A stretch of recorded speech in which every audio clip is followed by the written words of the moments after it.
안녕하세요. 알고사 원리입니다. 오늘 HLB에 대해서 알아볼 텐데 간단하게 어떤 사업을 하고 있는지 알아볼게요. 선박 사업과 바이오 사업 부분으로 나뉘는데 HLB는 무슨 뜻이냐면 현대 라이프 보트라는 뜻으로요. 구명정이나 특수 선박, 그리고 구명정 엔진 사업 등 이런 것들을 원래는 이런 사업을 하는 기업이다라고 보시면 되는데 여기에 바이오 사업 부문이 추가된 것입니다. 이 바이오 사업 부분은 HLB에서 직접 진행하는 건 아니에요. LSK 바이오파마라는 미국 회사가 있습니다. 거기에 지분을 HLB와 HLB 생명과학이 합쳐서 지분 100%를 보유하고 있기 때문에 바이오 사업 부분이 포함되어 있다라고 보시면 되고요. 그렇기 때문에 HTS나 MTS 같은 경우에 보시더라도 제조기업 이런 특수선박 사업 부문에 해당되는 종목으로 구분이 되니까 이런 부분을 참고하시고 바이오 사업 부분 간단하게 보고 넘어가겠습니다. 보시면 여기에 있죠. 여기 LSK 바이오파마, LSK 바이오 파트너스라고 부르기도 하는데 LSK 바이오파마라는 말이 공식 명칭으로 정확한 것 같더라고요. 자, 밑에 내려보겠습니다. 보시면 자, 가장 중요한 거죠. 리보세라닙입니다. 아파티닙이라고 불려졌었는데 경구용 표적 항암제입니다. 이 항암제가 1세대부터 3세대까지 나와 있는데 1세대는 일반적인 화학 항암제로 이 암의 성장이 워낙 빠르기 때문에 빠르게 증식하는 세포들을 전부 다 공격해요. 그게 1세대의 항암제다라고 보시면 되고 표적 항암제는 말 그대로 일반적인 세포는 공격하지 않고 암만 찾아가서 공격하는 게 표적 항암제다. 하지만 이것도 화학 제품이기 때문에 저분자 화합물이기 때문에 인체에 100% 가까운 건 아니다. 그래서 화학 항암제라고 보는 게 맞고요. 3세대는 면역 항암제죠. 여러분 알고 계시다시피 신라젠 팩사백이 있습니다. 신라젠 팩사백 같은 경우에는 우리 몸에서 피를 빼낸 다음에 거기에서 면역 세포를 분리시켜요. 그런 다음에 걔네들을 교육을 시키고 유전자 편집을 가해서 암을 잘 찾아가서 공격할 수 있게. 그런데 팩사백 같은 경우에는 다른 면역 항암제랑은 다르게 바이러스처럼 이 바이러스 우드 바이러스라고 하는데 바이러스가 암에 침투해서 암을 공격할 수 있도록 만든 게 팩사백이었다라고 보시면 될 것 같습니다. 일단 여기까지 보고 이 홈페이지는 잠시 뒤에 다시 한번 보도록 할게요. 자, 그럼 HLB 주가 먼저 보도록 하겠습니다. 요걸 땡겨와서 여기서 볼게요. 자, 제가 앞서 제목에도 말씀을 드렸지만 저는 HLB가 3분의 1 토막이 나 있는 상태입니다. 원래대로라고 한다면 이 임상이 1분기에 나오기로 1분기래. 예. 상반기에 이 임상 결과 발표가 있을 것으로 예정되어 있었기 때문에 6월 중순에서 6월 말까지 이 종목을 분할 매수로 접근을 하면서 저는 평균 단가를 한 74,000원, 5,000원 이 수준으로 맞춰 놓은 상태였어요. 그런데 6월 28일 날 오후에 갑자기 주가가 급변을 하면서 급락을 보였어요. 처음부터 쭉 빠져버린 건 아니고요. 5만원 부근으로 내려갔다가 점점 빠지더니 하한가 부근에 가서는 물량이 엄청나게 쌓였어요. 여러분 상한가 치는 종목들 보셨죠? 상한가에 가까워질수록 그 다음날도 상승할 가능성이 매우 높아지기 때문에 매물이 아니지 이제 매수세가 몰려요. 거꾸로 하한가에 다다르면은 그 다음날도 급락이 나올 수 있다고 사람들이 판단하기 때문에 물량이 쏟아져 나왔습니다. 거기에 빚져서 매수하시는 분들 이런 물량에 대해서 손절 물량이 나왔을 수도 있겠죠. 여하튼 하한가가 나왔어요. 전 바보같이 이날 팔지 못했습니다. 투자자라고 한다면 손절가에선 팔아야 되거든요. 보시면은 이전 저점이 65,000원, 66,000원 부근이잖아요. 요걸 깨고 내려갔을 때는 이건 팔아야 되는 게 맞는 거예요. 만약에 밑에서 치고 올라온다고 하더라도 일단은 파는 게 맞는 겁니다. 내리는 비는 피하는 게 맞는 거예요. 근데 전 바보같이 팔지 못했습니다. 그래서 그 다음 날에도 하한가를 맞았고요. 3일째 되는 날 29,200원에서 물타기 시전을 했습니다. 성공했어요. 42,000원 가더라고요. 아, 이제 다시 가는구나, 소화 끝났구나 싶었는데, 아, 바보같이 또 팔질 못했어요. 이럴 땐 분봉으로 봐야 되는 게 맞는데 4만원을 다시 깨고 내려가는데 제가 바보같이 팔질 못했어요. 그 다음날 다시 42,000원에 왔죠. 매도 기회를 줬어요. 근데 전 팔지 못했습니다. 왜? 너무 많이 신뢰를 하는 거예요, 이 종목에 대해서. 저한테는 어떻게 보면 이 종목이 꿈과 희망이었던 거예요. 무슨 이걸 가지고 인생 역전을 하겠다고, 뭐 풀베팅 한 것도 아니고 이제 투자하는 운용 자산의 한 20% 가량을 매수한 상태였습니다. 근데 이 7월 초 부근에 가서는 거의 45%에서 50%가 되어버렸어요. 제가 자꾸 추가 매수를 해버려서. 여하튼 이 단가는 낮췄지만 피를 쏟아 부었다, 그렇게 하다가 결국엔 지금 26,300원이죠. 여기까지 와 있는 상태예요. 근데 제가 얘를 왜 버리지 못하고 아직까지도 쳐다보고 있느냐. 일단은 6월 28일에 나온 내용부터 한번 살펴보도록 하겠습니다. 자, HLB 신약 리보세라님 임상 실패. 실패? 이게 임상 실패? 이 기자가 생길라네. 임상 실패랍니다. 임상 실패. 자, 보세요. 유용성 평가 지표인 전체 생존 기간 오버롤 서바이벌이에요. 최종 목표치에 도달하지 못했다라고 밝혔어요. 근데 여기 이제 HLB 회장님 이름이 진양곤 회장님인데, 이 양곤이 형이 일부러 그랬는지 실수를 한 건지 이거를 실패한 것처럼 뉘앙스를 풍겼단 말이에요. 목평가 지표에 도달하지 못했기 때문에 신약 출시가 어려울 수도 있다. 여러분, 주식이나 이 투자는요, 기대감을 먹고 자라는 거예요. 과거에 튤립도요, 튤립 아시죠? 기대감을 먹고 튤립이 지금 현재 우리나라 돈으로 따지면 한 2억 정도 된다고 하더라고요. 그 튤립 뿌리 하나에. 근데 튤립 버블 아시죠? 참, 기대감을 먹고 사는 걸 갖다가 신약으로서 판매가 안 될 수도 있다라는 얘기를 해버리면은 여기서 결과가 나온 것도 아닌데 왜 그렇게 성급했는지. 여하튼 그 내용이 나오면서 주가가 급락을 보였고 결국엔 하한가로 마감을 했습니다. 그러고 나서 다음 날인가요? 한국경제TV인가?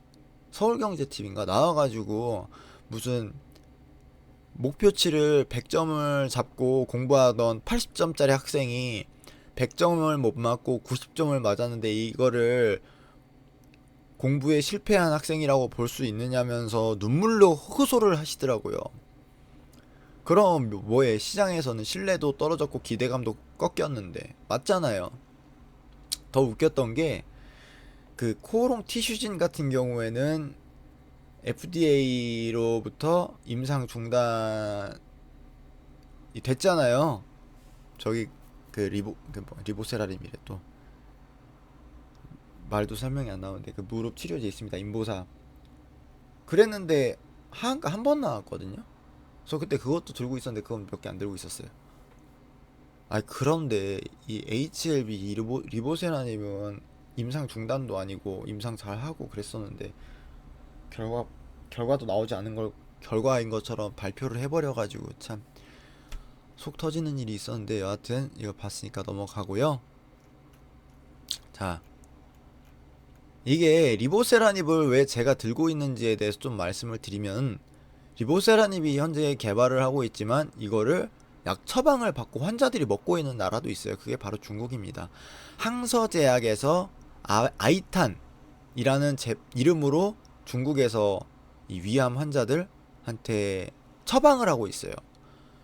보시면 이미 리보세라닙은 중국에서 아이탄으로 시판되고 있으며 주사제가 아닌 경구용 약제라는 점에서 개발 단계부터 눈길을 끌었던 약물이다 라고 써있는데, HLB는 임상 실패가 아닌 지연임을 분명히 했다. 근데 왜 실패한 것처럼 얘기를 하냐고.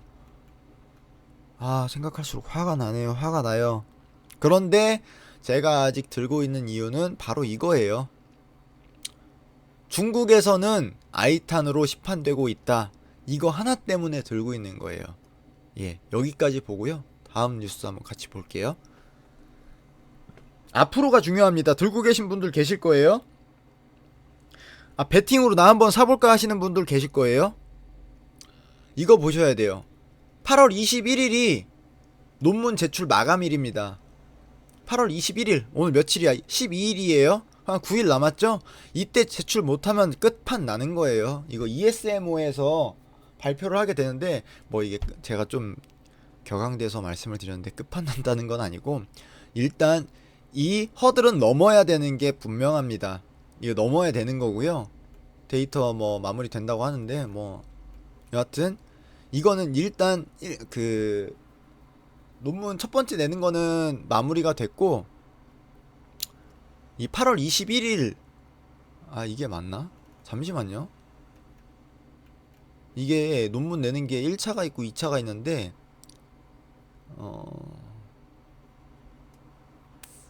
이게 이 8월 21일 이게 맞는지 모르겠는데 여기다 쳐보면 되지. HLB ESMO. 죄송해요. 제가 너무 준비성이 부족했네요. 저 여기 있죠? 논문 제출 추가 받아 임상. 자, 어디 있을까요?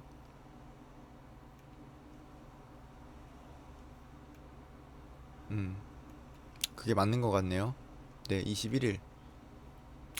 여러분, 예. 21일까지 제출을 해야 됩니다. 해야 돼요. 일단 여기까지 보고요. 이게 1차입니다. 그런 다음에 2차가 뭐냐? 9월 27일부터 유럽 암 학회가 있어요. 유럽 종양 학회죠. 유럽 종양 학회에서 임상 3상 데이터 발표를 하겠다고 했어요. 그러니까 이게 8월 21일이 1차 허들이고 2차 허들은 ESMO예요. 9월 27일이라고 말씀을 드렸어요. 그때부터 시작입니다. 10월 초까지. 자, 이거 여기까지 보고요. 자, 이게 3차예요. 프리-NDA 미팅 진행. 10월 중순이라고 써있는데, 그러니까 ESMO가 9월 말이잖아요. 그거 끝 마치고 10월 중순에 되는데, 이것까지 되어야 하는 게 마무리 단계입니다. 근데 솔직히 잘 됐으면 좋겠는데, 이 FDA하고 어떻게 이야기가 될지는 시험을 치러봐야 알겠죠. 그렇기 때문에 여기에 대해서는 제가 뭐 우리가 상상하거나 예상해보는 것밖에 답이 없기 때문에 더 이상 얘기할 건 없고요. 일단 여기까지 보고, 제가 이제 말씀드린 게 중요한 게 세 가지예요. 8월 21일 논문 제출, 그리고 9월 27일 ESMO 시작, 그리고 10월 프리-NDA, FDA하고 프리-NDA. 그게 세 가지가 지금으로 보기에는 이제 중요한 이벤트다. 남아있는 이벤트. 일단 첫 번째 거는 9일 정도 남았고, 자, 그러면은 HLB 홈페이지에 들어와 있고요. 이 종목을 보유하고 계시거나 관심이 있으신 분들은 여기 IR 뉴스레터가 있어요. 죄송해요. 영어 발음이 바보 같아. 자, 여기 보시면 요게 없던 메뉴인데 이게 새로 신설이 됐어요. 자, 그러면은 뭐 프리-NDA 미팅에 진행된 사항도 있고 1차 의견 제시했다는 내용 나와 있고요. 8월 초 데이터 분석 유의미성 확보했고 신약 허가 목표로 프리-NDA 진행한다고 얘기 있고요. 자, 보면은 코빙턴 앤 버링 LLP. 코빙턴은 미국 FDA 업무에 경험이 많은 변호사들과 FDA 출신 전문가들이 포진한 미국 대형 로펌인데, 이번 프리-NDA와 NDA 절차를 이 코빙턴과 같이 진행한다고 합니다. 그러니 요런 부분은 어떻게 보면 호재라고 볼 수 있을 것 같아요. 그러니까 주주 여러분들 기운 내시고, 만약에 중간에 안 좋은 얘기가 나온다라고 싶을 때는 여러분들 일단 우리 학습했잖아요. 떨어지면 한도 끝도 없다는 거. 비는 피하고 봐야 되니까 정리했다가 다시 반등 나올 때 다시 타는 거. 그거 꼭 지켜주시면 좋을 것 같아요. 일단 그 정도까지만 하고요. 중간에 또 어떠한 이벤트가 나온다라고 하면은 거기에 대해서 제가 또 한번 영상을 준비를 할 거고요. 오늘 지금 HLB만 제가 봤는데 이 바이오에서 남아있는 이벤트가 또 두 가지가 있어요. 뭐가 있냐? 매지온이 있습니다. 매지온 발표라고 치면 나오겠죠? 나올 거예요.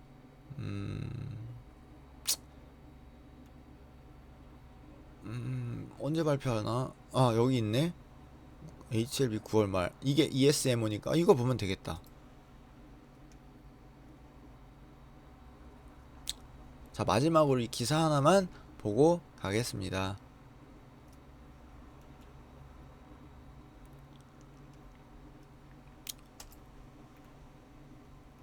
환장하겠다. 컴퓨터가 너무 느려요. 아,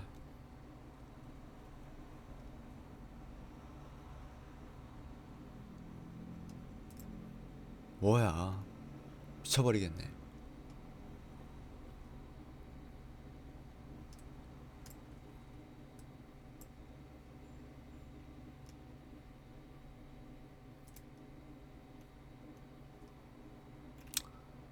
자, 뭐 위에 이런 건 볼 거 없고요. 밑에 거만 볼게요. 중요한 거 아까 그 뉴스에 나와 있던 거. 자, 여기 있습니다. 9월 말 헬릭 스미스 임상 3상 주요 결과 발표라고 나와 있는데 헬릭 스미스 9월 아닐 텐데. 9월 맞나? 잘 기억이 안 나요. 헬릭 스미스가 9월이 아닐 텐데. 헬릭 스미스가 9월이 맞나 보네요. 9월 말 헬릭 스미스 어디서 발표한다는 거야? 매지오는 11월이 맞고요. HLB 학회 발표 그리고 한올 바이오파마 12월 이렇게 9월 말 11월 12월 요게 이제 주요 남아있는 이벤트니까 관심 있으시거나 보유하고 계신 분들은 이 부분에 대해서 좀 관심 깊게 뭐 휴대폰 알람을 맞춰놓는다든지 매주원에 전화해서 한번 물어보세요. 임상 정확하게 11월 언제 발표하는 거냐. 헬릭 스미스도 전화 한번 해보시고 한올 바이오 파마도 전화해보시고 전화해서 물어보면은 다 알려줍니다. 전화해서 뭐 누구냐고 물어보면은 주주인데 여기 주식 담당자 바꿔달라고 해가지고 아니면 너 알면 알려달라고 하세요. 며칠인지. 그럼 아직 결정 난 게 없습니다. 그럼 매일 전화하세요. 매일 전화하세요. 저처럼 HLB 6월 28일 그런 날짜 놓치지 마시고. 근데 그거는 HLB가 잘못한 거야. 어떻게 기업으로서 그런 부분을 주주들 개무시하는 거죠. 기분 나쁘네 진짜.